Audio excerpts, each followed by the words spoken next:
ભાઈ આજે કડવા પાટીદાર સમાજના યુવાનોની બેઠક છે, શું મુદ્દો છે બેઠકનો?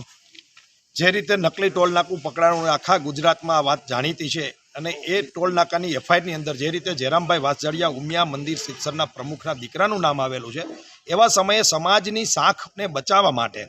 કે આવડા મોટા આગેવાનના દીકરાનું જ્યારે એફઆઈઆરમાં નામ આવતું હોય ત્યારે જયરામભાઈએ નૈતિકતાના ધોરણે રાજીનામું આપી દેવું જોઈએ, પરંતુ આજ સુધી એ ખુરશી ઉપરથી જયરામભાઈ હજી સુધી રાજીનામું આપ્યું નથી, એ ખુરશી ઉપર ચીપકી રહ્યા છે।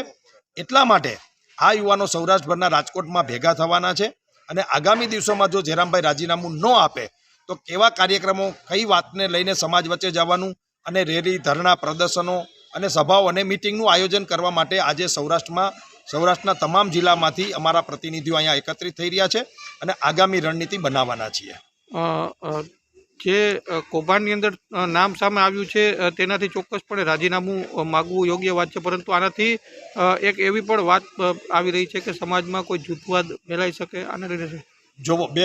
પરિવાર હોય ને એમાં પણ વિચાર ભેદ હોય છે, એટલે એ કોઈ જૂથવાદની વાત નથી, આ તો સમાજના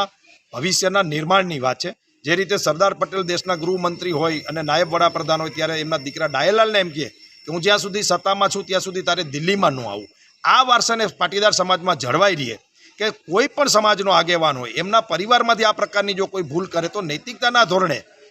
એમને રાજીનામું આપવું જોઈએ। એ જે વાત છે, જે નૈતિકતા સમાજના મોરલ ટકાવવાની વાત છે અને આમાંથી બાકીના પણ લોકો શીખ લે, આ એ વાતને લઈને યુવાનો નીકળ્યા છે। એટલે આમાં કોઈ જૂથવાદ છે કે જયરામ બાપા અમારા વ્યક્તિગત દુશ્મન પણ નથી, પરંતુ જ્યારે એક માણસ હોદ્દા ઉપર બેઠા છે અને એમના દીકરાનું આવડા મોટા એક કૌભાંડમાં નામ આવતું હોય ત્યારે એમની નૈતિક ફરજ છે ને એ ફરજ ક્યાંક ચૂકી ગયા છે। એમને સમાજમાં દાખલો બેસાડવાનો હતો અને અન્ય લોકો પણ એનું અનુકરણ કરે અને સંસ્થાઓ પણ અનુકરણ કરે, એની જગ્યાએ એ ક્યાંક ને ક્યાંક એ સત્તા છોડતા નથી, એટલે લઈને યુવાનો બહાર આવ્યા છે અને આગામી દિવસોમાં જો જયરામ બાપા રાજીનામું ના આપે તો આગામી કાર્યક્રમો પણ આપશું। પરંતુ કાલે જ એક પેપર ફૂટી ગયું એમ કેવું તો કહી શકાય કે એમના જ કોઈ આગેવાને જાહેરાત કરી છે ટ્રસ્ટી મંડળમાંથી કે 6 તારીખે બેઠક છે અને કોઈને કોઈ વિષયને લઈને એમના